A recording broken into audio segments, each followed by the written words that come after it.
Buenas tardes, ¿cómo están? Espero que muy bien. Mi nombre es Cristian, soy abogado y en esta oportunidad vamos a seguir con los videos de Derecho Procesal nivel básico. Insisto, estos videos están orientados a personas que se están aproximando al derecho procesal y es un impulso, una ayuda para que puedan complementar sus lecturas. Es así que hay otros videos que se complementan con este y que explican conceptos que no vamos a volver a explicar en este. Así que les recomiendo que si tienen alguna duda vean los videos anteriores y si no, siempre tienen la cajita de comentarios para preguntar lo que sea. Cualquier duda que tengan no molesta. Insisto, también en eso. Cualquier duda que tengan lo escriben y me lo hacen saber acá debajo, que si podemos lo contestamos y si no, le buscamos la vuelta. El video de hoy vamos a ver los principios de la prueba. ¿Para qué sirven los principios? Si ustedes recuerdan, cuando vimos los principios generales del derecho procesal, dijimos que principalmente evitando el resto de las fundamentaciones que se dan, de que son los pilares del ordenamiento jurídico y etcétera, los principios nos sirven para pensar las normas. Cuando no sabemos cómo se aplica una norma o cómo deberíamos actuar, siempre tenemos que tener los principios en la cabeza.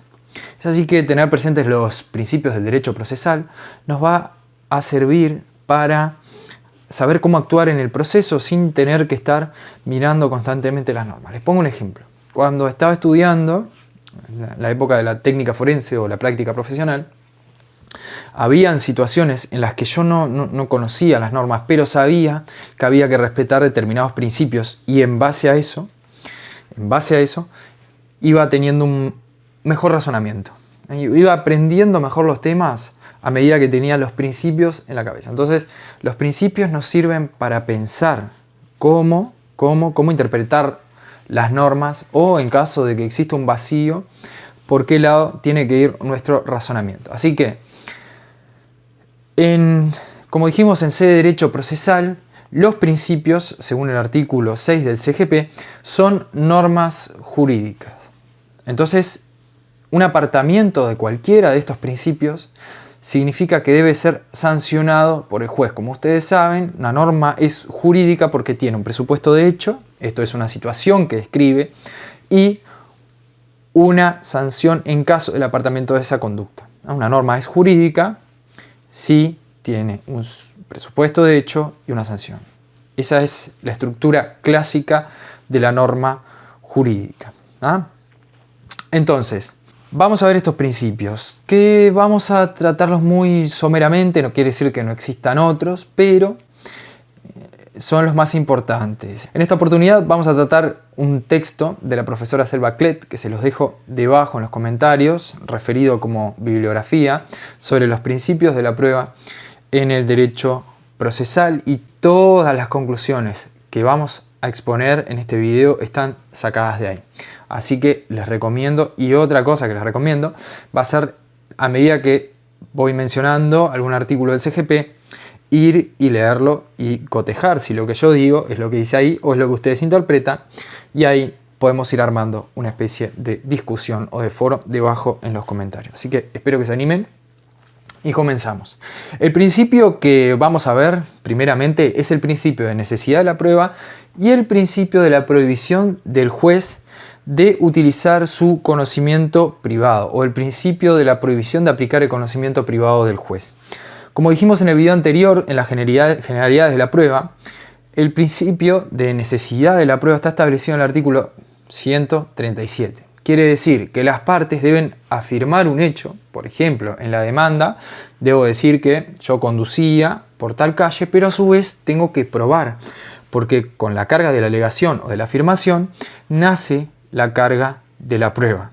Entonces quiere decir que ese hecho tiene que estar necesariamente probado. Yo cuando alego un hecho o alego determinada situación, debo probarlo. Ese es el principio de la necesidad de la prueba, sin perjuicio de la iniciativa probatoria del tribunal o el juez, como le guste llamarlo.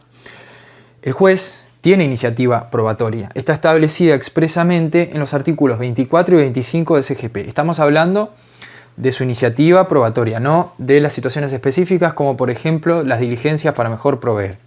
Estas son las normas que consagran la iniciativa probatoria del tribunal, artículos 24 y 25 del CGP. O esto no se relaciona tampoco el principio de necesidad de la prueba con la posibilidad de que el juez pueda relevar de oficio algunos presupuestos procesales. Vamos más lento. Las partes son en principio, como dijimos en el video pasado, por eso es bueno ir repasando los conceptos que ya venimos viendo en los videos anteriores. Las partes son quienes aportan los hechos en el proceso y a su vez quienes prueban esos hechos. Ese es el principio, una manifestación de principio dispositivo en nuestro Código Procesal Civil. Es así que las partes alegan un hecho, las partes lo prueban. Pero hay determinadas situaciones en las que el tribunal o el juez, por más que no se haya invocado un hecho, el juez puede relevar determinadas situaciones. Puede advertirlo en el marco del proceso y puede fallar en base a eso. Por ejemplo, la incompetencia por razón de materia. Es un juez civil y el juez advierte que se le planteó una situación de familia, una tenencia. Es un juez civil. En ese momento, el juez, aunque ninguna de las partes lo haya invocado, puede relevar de oficio la incompetencia por razón de materia. Si el juez advierte, por ejemplo, la falta de representación, se comparece, o sea, se presenta una demanda en representación de otra persona, la contraparte no lo advierte, no dice nada, pero el juez sí lo advierte y ve que falta, por ejemplo, el poder para pleitos. Entonces, el juez puede relevar de oficio la falta de representación y así con otras como, por ejemplo, la caducidad. Además, el juez, en caso de fraude o colusión, puede relevarlo de oficio. Eso está establecido en el artículo 54 del CGP. Si en el marco de un proceso el juez advierte, por más que no lo hayan invocado las partes, que existe fraude o colusión, el juez debe relevarlo de oficio y fallar sobre eso y dar por terminado el proceso.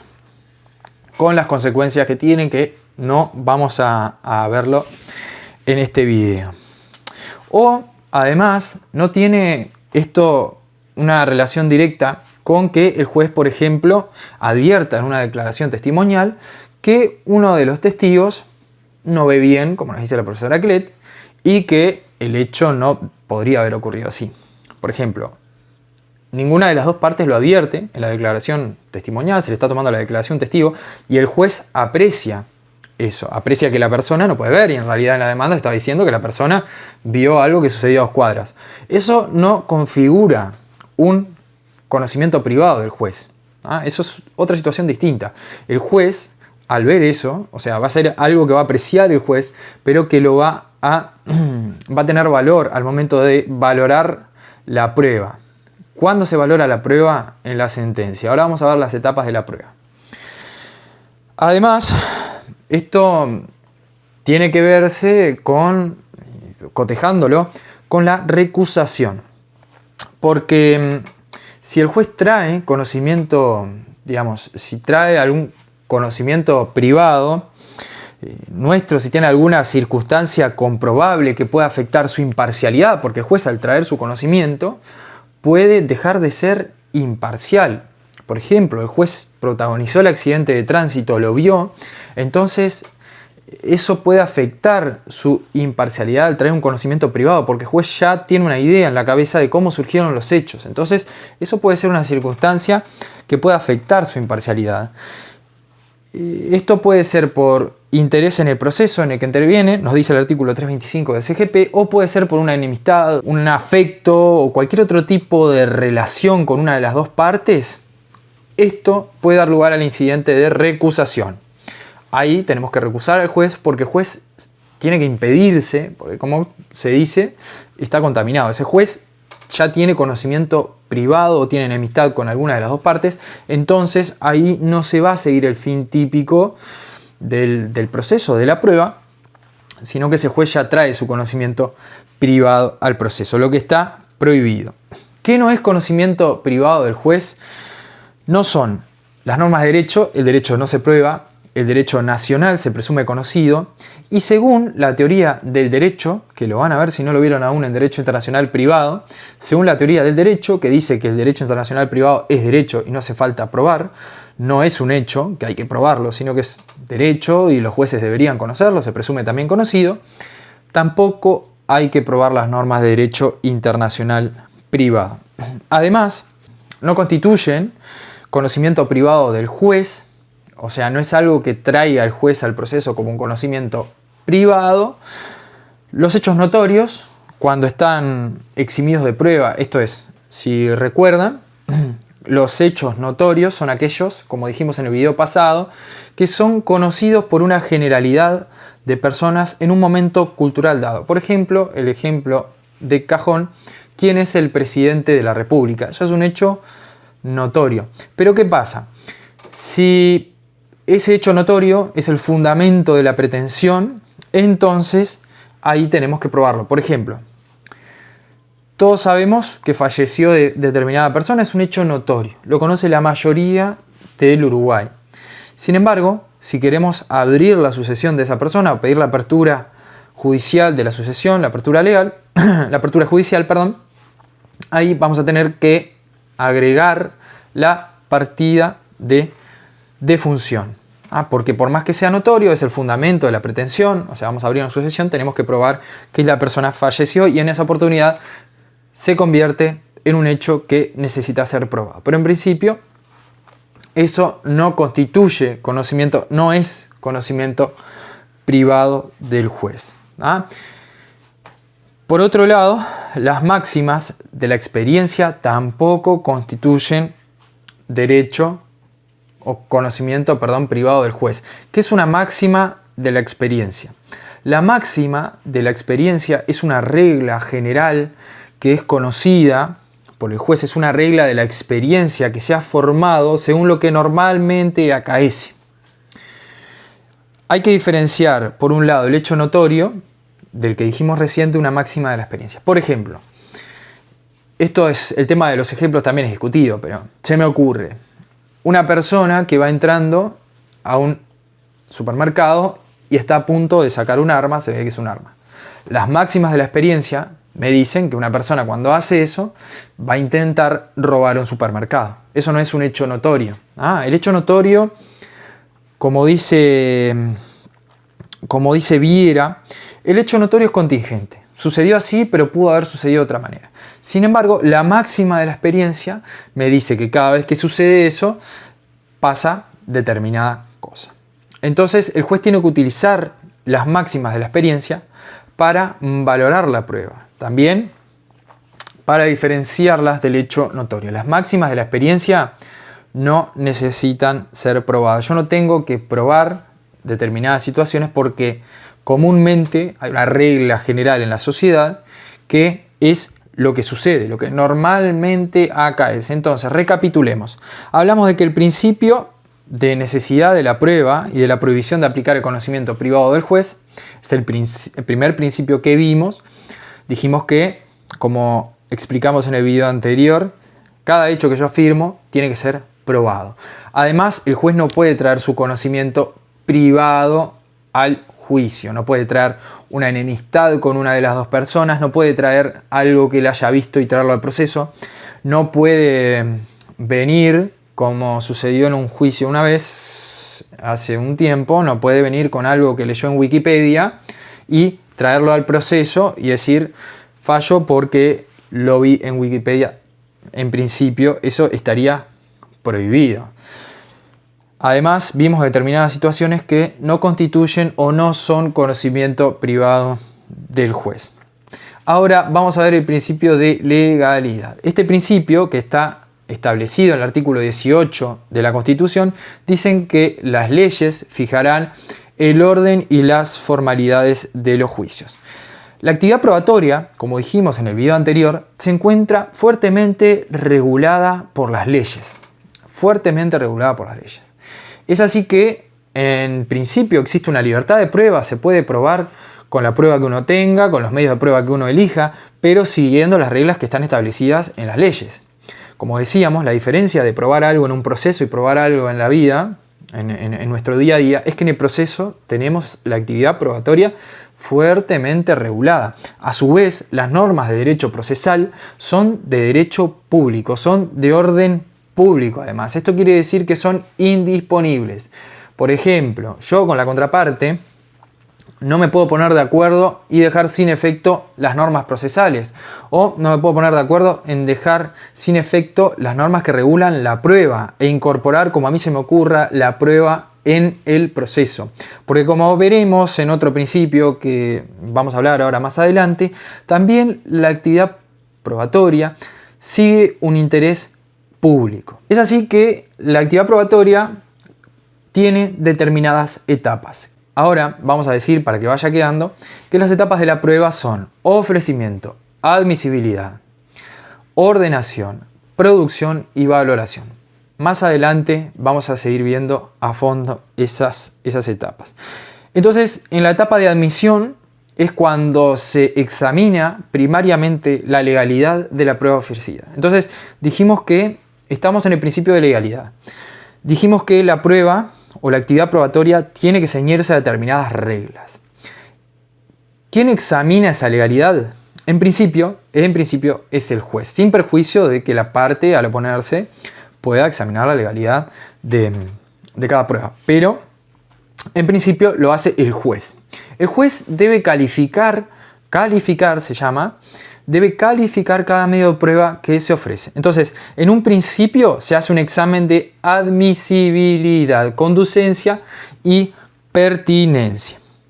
Entonces, como todo acto procesal, como todo acto del proceso, hay que analizar sus elementos. Elemento objetivo, elemento causal, elemento subjetivo. Hay que ver que la persona que haya efectuado ese acto sea la legitimada. Hay que ver que tenga como causa un fin legítimo, o sea, la causa que tiene prevista en el derecho.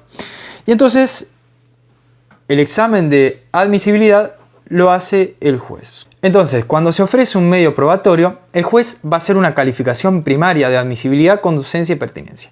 Esto quiere decir que ante los medios probatorios que nosotros ofrecemos, el juez primero va a ver, ¿es admisible? ¿Es pertinente? ¿Es conducente? Primero se va a preguntar si es admisible. Este medio de prueba está prohibido. La admisibilidad se relaciona con que no exista ninguna prohibición en el derecho. Por ejemplo, el artículo 1594 dice que no se admitirá prueba de testigos respecto de una obligación que haya debido consignarse por escrito.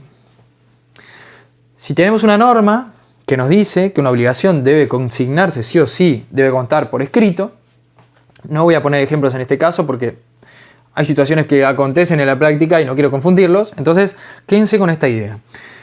Si se prohíbe determinado medio de prueba, entonces no va a ser admisible. Por ejemplo, las cartas misivas dirigidas a terceros. Las cartas por un tema de privacidad e intimidad, dirigidas a terceros, no serían en principio admisibles. Ahí no pasa el primer test de admisibilidad. A su vez, esta admisibilidad se puede ver desde el lado de formal. Por ejemplo, si la ley del CGP nos dice que se deben ofrecer determinados datos del testigo y yo no los ofrezco, entonces ahí la prueba no sería admisible porque no cumple con los requisitos establecidos en el CGP, en el Código General del Proceso. Aunque se discute, por ejemplo, si omito los datos del testigo. Se entiende, por ejemplo, si no pongo la edad, no pongo la profesión, se entiende que mientras ello se ha entendido por la jurisprudencia o por los jueces, que si ello no constituye un obstáculo a que la otra parte controle la prueba no constituye una falta de colaboración, en principio no habría problema con ese tipo de detalles. Por eso hay que verlo de una manera muy flexible. A su vez, la admisibilidad tiene un requisito temporal y acá aplica el principio de preclusión.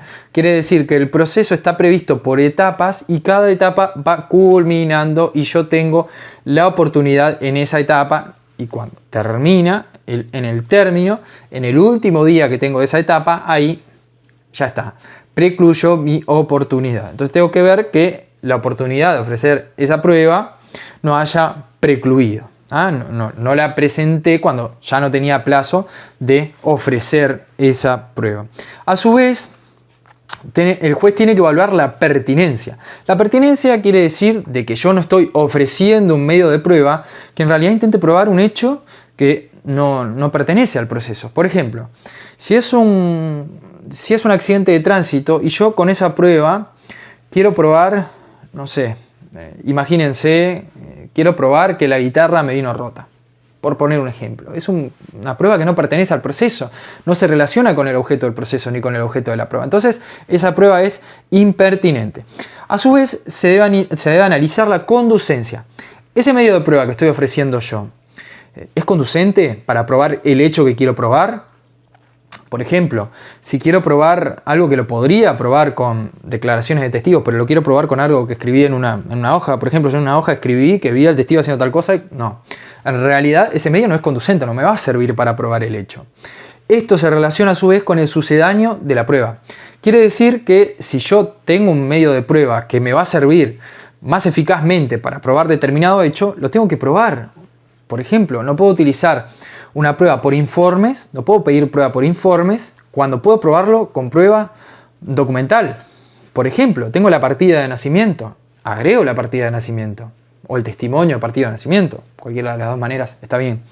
Agrego el testimonio de la partida de nacimiento. No pido prueba por informes al registro para que me manden la partida de nacimiento. Eso se llama sucedáneo de la prueba y está establecido en el 190, artículo 190.2 del CGP. Entonces, la legalidad, el principio de legalidad se examina en varias etapas. Como dijimos, pero al principio se debe analizar la admisibilidad, la conducencia y la pertinencia. Porque ¿qué pasa si ustedes se fijan en el artículo 341 en la regulación de la audiencia preliminar? Ahí el juez debe rechazar de plano los determinados medios de prueba que cumplan o que no cumplan con la admisibilidad, con la pertinencia y con la conducencia. Los que sean manifiestamente inconducentes, manifiestamente impertinentes, etc. Entonces, ese análisis lo hace el juez en la audiencia preliminar. Y es un análisis que se relaciona con el principio de legalidad. Entonces dijimos que el principio de legalidad significa que la actividad probatoria está fuertemente regulada tanto en todas sus etapas como en su actividad en sí. Cómo la deben ofrecer las partes, cómo se debe admitir, cómo se debe producir, etc. Cómo se debe valorar, etc. Ahora vamos con el principio de libertad de la prueba, que quiere decir que las partes pueden aportar todos los argumentos y a su vez, o sea, todos los hechos y a su vez pueden probarlo de la manera que las partes elijan siempre y cuando cumplan con lo establecido por las leyes. Acá existe un tema de si se debe admitir la prueba extemporánea, esto es, la prueba que haya precluido la oportunidad de ofrecerla, o si es una prueba superviniente, si es una prueba que acaece después de la oportunidad que yo tenía para ofrecer la prueba. En principio, nos dice la autora Klett que esto debe tomarse con un criterio de flexibilidad, tomando en cuenta el principio de la función pública de la prueba, de la averiguación de la verdad material y del principio expositivo. Pero en principio, el principio de libertad de la prueba quiere decir que las partes pueden alegar todos los hechos de los cuales dispongan y a su vez también utilizar todos los medios de prueba no prohibidos. Por otro lado, tenemos el principio de interés público de la función de la prueba o de la función probatoria. Esto quiere decir que se cumpla la actividad probatoria o que se pruebe no solo es un interés de las partes para su actividad o no solo es un interés de cada parte para que triunfe su pretensión, sino que también la función probatoria es un interés público, es un interés del Estado. ¿Por qué? Porque uno de los cometidos esenciales del Estado es el de hacer justicia. Entonces, las partes con su prueba, o asimismo el juez con su iniciativa probatoria, lo que hace es obtener prueba, es reafirmar su actividad de hacer justicia. Entonces, las pruebas no solo le sirven a cada parte, sino le sirven al Estado por su cometido de hacer justicia. El Estado necesita las pruebas porque necesita hacer justicia. Es por ello que ante la negativa de determinadas personas de no colaborar con las pruebas, se puede, por ejemplo, conducir a un testigo. El testigo tiene el deber de comparecer, tiene el deber de declarar y tiene el deber de decir la verdad. Pero ¿qué pasa si un testigo no quiere concurrir a declarar? Bueno, se lo puede conducir. Asimismo, conducir quiere decir llevarlo por la policía. Imagínense lo contento que va a estar ese testigo. Pero bueno, esto quiere decir que, así como otros, el ordenamiento jurídico establece determinados medios para poder llevar adelante la prueba porque es un interés del Estado, es un interés público, es un interés de la comunidad que exista prueba y que se lleve adelante la función probatoria. Por otro lado tenemos el principio de lealtad, probidad y buena fe. Probidad quiere decir ser moralmente correcto, digamos, ¿no? Lealtad, ya sabemos, y buena fe, Couture la definía como una calidad jurídica de la conducta legalmente exigida, de actuar en el proceso con probidad en el sincero convencimiento de hallarse asistido de razón. A su vez, esto está establecido en el artículo 5 del CGP que dice: las partes, sus representantes o asistentes y en general todos los partícipes del proceso ajustarán su conducta a la dignidad de la justicia, al respeto que se ven los litigantes y a la lealtad y la buena fe. Los sujetos del proceso deberán actuar con veracidad y brindar la máxima colaboración para la realización de todos los actos procesales. A su vez, el artículo 142 del CGP dice: el incumplimiento de este deber tendrá las consecuencias previstas en cada caso por la ley. El tribunal deberá impedir el fraude procesal, la colusión y cualquier otra conducta ilícita o dilatoria. Entonces, recuerden que estamos hablando de principios. Estamos hablando de que estos principios son considerados como normas jurídicas y que su apartamiento conlleva una sanción. Entonces, si no se actúa con probidad, con lealtad y buena fe, conlleva que, de ponerlo de manifiesto y de comprobarse, el juez imponga la sanción respectiva o la consecuencia, por ejemplo, para ese medio probatorio.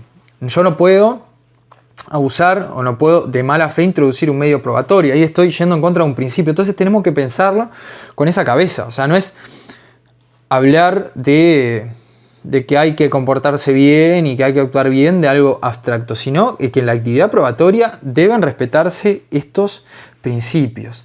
Pero algo que les quiero comentar es que se ha utilizado este deber de colaboración procesal, a su vez, porque está la buena fe, la lealtad, y a su vez la colaboración procesal, que dice que las partes tienen que colaborar en la actividad, en todos los actos del proceso, por lo tanto en la actividad probatoria. Esto se ha utilizado como argumento para introducir la teoría de las cargas dinámicas. Vamos por partes. Como explicamos en el video anterior, cada parte que alega un hecho debe probarlo. Yo alego un hecho, entonces tengo la carga de la prueba. Pero surgieron teorías que decían que, quizás ya lo hayan escuchado, que está bien, yo alego un hecho, no lo probé. La otra parte lo controvirtió, tampoco lo probó. Transcurre todo el proceso y el juez, al dictar la sentencia y al analizar todos los elementos, dice: bueno, a ver, esta parte, como se acuerdan que hablamos en el video anterior, el juez va a ver todos los elementos ofrecidos, todos los hechos invocados y la prueba ofrecida. Y a quien no haya probado y le correspondía probar, le va a otorgar una consecuencia negativa. O sea, no le va a tener por probado el hecho. Si recuerdan también, dijimos que a cada parte le correspondía probar, por ejemplo, si alegaba un hecho extintivo, debía probarlo, un hecho modificativo, un hecho convalidativo, etc. Pero hay teorías, como la teoría de las cargas dinámicas, que dice que el juez, al valorar la prueba en la sentencia, no va a tomar en cuenta quién tenía la carga de probar, sino que va a tomar en cuenta quién estaba en la mejor posición para probar. Por ejemplo, si esto se dio mucho en casos de responsabilidad médica, si es el paciente el que está acostado con los ojos cerrados y todo transcurre y está anestesiado y sin embargo es la institución médica la que en ese momento tenía todas las pruebas, tendría que haberla aportado. Esta teoría nos dice que esa parte, o la parte en la que estaba en mejor posición, si yo soy una parte débil o no tengo la posibilidad de acceder a todas las pruebas, entonces la otra parte, al controvertir, tendría que probar, tendría que ofrecer toda la prueba que tiene en su poder, por más que no tenga la carga de la prueba, aunque en principio, si contravierte, ahí tendría la carga de probar, pero si la parte que alegó el hecho, en principio, no lo probó, al controvertir, si no hay prueba, hecho contra hecho. Pero lo que dice esta teoría es que la parte que está en mejor posición debe, en virtud del principio de buena fe y colaboración procesal. Entonces, por eso es tan importante. Igual, de todas maneras, esta teoría de las cargas dinámicas no es de amplio recogimiento, sino que está bueno tenerlo en cuenta y relacionarlo con este principio de buena fe, lealtad, colaboración procesal y probidad. Otro principio, el principio de contradicción y publicidad. ¿Qué quiere decir esto? Que las partes tienen que tener la posibilidad de controvertir o de cuestionar la prueba que se ofrece. Por ejemplo, si pedimos una prueba por informes y la van a agregar al expediente, me tienen que dar vista, me tienen que dar la oportunidad de que yo pueda decir algo sobre esa prueba, me tienen que dar la posibilidad de impugnarla. A eso vamos cuando hablamos del principio de contradicción. Tiene que existir la posibilidad. Como ustedes recuerdan, cuando hablamos de principios generales del derecho procesal, también está el principio de contradicción, que significaba la posibilidad de cada parte de controvertir las acusaciones o los hechos afirmados por la otra. En este caso, el principio de contradicción quiere decir eso. Quiere decir que podamos controlar, conocer, participar, fiscalizar toda la prueba que la contraparte o que el juez introduce en el proceso. A su vez, esto se deriva del principio de igualdad, porque solo dos partes que están en las mismas condiciones y son las dos quienes tienen la posibilidad de controlar la prueba, solo ahí es cuando se cumple con uno de los requisitos del debido proceso. Si en un proceso la parte no puede controlar la prueba y pasa todo en secreto, es imposible que exista el debido proceso, sin perjuicio de que existen determinadas oportunidades en las cuales podemos pedir una diligencia probatoria sin que la otra parte se entere, pero siempre y cuando esto, si lo llevamos a cabo bilateralmente, se frustre. Por ejemplo, si lo vamos a hacer y le decimos antes a la contraparte, puede que esa medida se frustre. Entonces, en virtud del artículo 307.3 del CGP, se puede llevar adelante la medida probatoria unilateralmente. Siempre y cuando, si se tramita bilateralmente, esto quiere decir avisándole a la otra parte antes, si esto pasa y puede frustrar la medida o la eficacia de la medida, entonces ahí se puede tramitar unilateralmente. Esto es, sin avisarle a la otra parte antes. Esto se relaciona también con la prueba preconstituida. Como ustedes saben, está prohibido preconstituir prueba. ¿Qué quiere decir esto? Yo, como sé que me vas a decir algo, te llevo un grabador y te voy, induciendo a que hagas determinada declaración. La parte no se entera, yo la estoy grabando y después quiero introducir esa declaración una vez. Entonces con esa prueba inicio el proceso, todo. Esa prueba ya está preconstituida. La constituí antes, la hice antes de que iniciara el proceso, eso está prohibido. Eso se relaciona a su vez con los demás principios. Ustedes ven, todos estos principios están interrelacionados. Entonces, eso fue el principio de contradicción y publicidad. Las partes tienen que conocer cada una su prueba, la prueba tiene que ser pública entre las partes tienen que poder controvertirla, no se admite la prueba preconstituida. A su vez tenemos el principio de inmediación, concentración y dirección. ¿Qué quiere decir el principio de inmediación? Esto está establecido en el artículo 8 del Código General de Proceso. Dice: tanto las audiencias como las diligencias de prueba que así lo permitan deben realizarse por el tribunal, no pudiendo éste delegarla so pena de nulidad absoluta, salvo cuando la diligencia debe celebrarse en territorio distinto al de su competencia o en los casos expresamente previstos por la ley. Este principio se desprende del artículo 19 de la Constitución y del 18 del CGP. que consagran la indelegabilidad de la función jurisdiccional. Esto quiere decir que si hay algo que lo tiene que hacer el juez, lo tiene que hacer el juez. Por ejemplo, una inspección judicial. Hay un medio de prueba que lo vamos a ver más adelante en otros videos, que quiere decir que yo le pido al juez que vaya a determinado lugar y mire algo, ¿no? Que eso sea prueba, que observe y que constate si eso sucede efectivamente. Eso es un medio de prueba de inspección judicial. Lo tiene que hacer el juez, sí o sí. Sin embargo, hay en determinadas oportunidades se permite que vaya el alguacil de la sede en vez de ir el juez. En determinadas diligencias, en sede de arrendamientos, lo puede hacer el alguacil, pero eso está autorizado por la ley. Después, las pruebas se tienen que hacer ante el juez. El juez es el que tiene que tener contacto con las pruebas y es el que tiene que cumplir con toda la actividad probatoria que se le adjudica.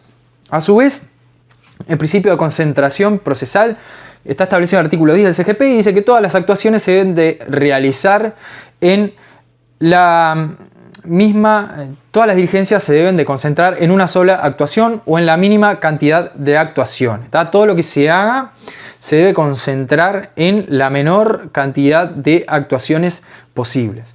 A su vez, el principio de dirección del proceso está establecido en el artículo 2, que dice que la dirección del proceso está confiada al tribunal, el que la ejercerá de acuerdo con las disposiciones de este código. Esto quiere decir que, por ejemplo, un funcionario, un auxiliar del juez, no puede ordenar que se efectúe determinado medio de prueba o no puede producir la prueba, etc. Después hablamos de la producción de la prueba, otro artículo que nos interesa, el artículo 142 de CGP, dice que todas las pruebas deben ser producidas en audiencia, salvo disposición especial en contrario. Entonces, primariamente, las pruebas se deben producir en audiencia. Esto quiere decir en presencia del juez. Todas las pruebas deben ser producidas en presencia del juez, en audiencia y de la contraparte. A su vez, todo esto que venimos hablando desemboca en el principio de unidad de la prueba. Que esto se ve después en la valoración y lo vamos a ver, es otro de los principios. Este principio de dirección se advierte, nos dice Clet, en estas ocasiones. A. En la posibilidad de solicitar aclaraciones o explicaciones atinentes al objeto del pleito, según el artículo 24, numeral 4 del CGP. B. Para desechar en audiencia preliminar las pruebas inadmisibles o manifiestamente inconducentes o impertinentes y las innecesarias. C. Para dirigir todo el procedimiento de producción y diligenciamiento de la prueba, el que de regla no puede ser objeto de delegación y debe realizarse en audiencia. D. Para prescindir en casos excepcionales de algunas probanzas o dar por finalizada la práctica de algunos medios. Todo esto implica la dirección del juez. Además, para apreciar toda conducta endoprocesal tanto de las partes como de los sujetos. Ya tenemos un video en el cual hablamos de las condenas en costas y costos cuando las partes no se adecuaron a un comportamiento correcto. Así que me disculpan, pero tengo que leer estas citas porque la autora es muy clara sobre estos principios. A su vez, vamos a hablar del último principio, que es el de adquisición, comunidad y unidad. Bien, ¿qué es la adquisición? Vimos que ofrecemos un medio de prueba. Por ejemplo, ofrecemos determinado documento. Ese medio de prueba se adquiere para el proceso. O sea, imagínense que el proceso es un ente que ve nuestro medio de prueba que le ofrecemos y dice, ahora es mío. Ese proceso, utilizando, si se me permite, esta metáfora, ese proceso va a tener un cúmulo de pruebas adentro. Entonces, las partes van a ofrecer la prueba. Esa prueba, como vimos cuando vimos el principio de legalidad, se va a admitir. Si pasa la admisión, la admisibilidad, esa prueba después se va a producir. Eso quiere decir que se va a incorporar al expediente. Una vez que se incorpora esa prueba ya es adquirida y esa prueba pasa a ser común del proceso. Pasa a ser común del proceso. No es la prueba de una parte ni la prueba de otra, sino que es la prueba común del proceso y eso se llama comunidad de la prueba. ¿Qué importancia tiene esto? Es que yo, ¿hasta cuándo puedo desistir de un medio probatorio? Por mi propia voluntad. Vamos más lento. Yo ofrezco un testigo. Después me doy cuenta, una vez que presento la demanda, que el testigo me puede salir para cualquier lado. En principio, una vez que lo ofrezco, antes de que se dé traslado de la demanda, antes de que le llegue a la contraparte, yo puedo cambiar la demanda. Entonces, en principio, hasta que no se dé traslado de la demanda, yo podría cambiar mi demanda, podría cambiar los medios de prueba, etc. Ahora, una vez que esa prueba es admitida, una vez que esa prueba es incorporada al proceso, para poder desistir de un medio de prueba, de un testigo, ya no puedo hacerlo por mi propia voluntad, porque esa prueba pertenece al proceso. Esto a su vez va a tener una consecuencia, y es que el juez tiene que valorar a lo último, la última etapa de la actividad probatoria es la valoración. El juez se va a sentar, va a mirar todos los hechos que tiene y toda la prueba que tiene, ¿no? Todas las pruebas que tiene el proceso. Y el juez va a otorgarle a cada medio de prueba una eficacia. A ver, ¿este medio de prueba me convenció o no me convenció? Esa es la operación que hace el juez. ¿Se ofreció un medio de prueba o no se ofreció un medio de prueba? El juez va a ver toda esa prueba como un cúmulo, el cúmulo probatorio. No va a ver la prueba que ofreció el actor o le va a dar una valoración distinta porque esta prueba la ofreció el demandado. No, las pruebas se van a valorar y se les va a dar el valor como una prueba del proceso, no una prueba que trajo el actor o una prueba que ofreció el demandado. Bueno, eso fue todo, para no hacerlo más largo aún, sobre los principios de la prueba. Estos principios los tenemos que tener presentes y antes de estudiar cada tema y más en el ámbito probatorio, cada vez que vamos a razonar algo relacionado con la prueba. Espero que les haya servido. Les dejo abajo el contacto y tienen la casilla de comentarios para cualquier duda. Cualquier duda es mejor si preguntan, a mí no me molesta y nos podemos responder quizás entre todos. Así que hasta la próxima.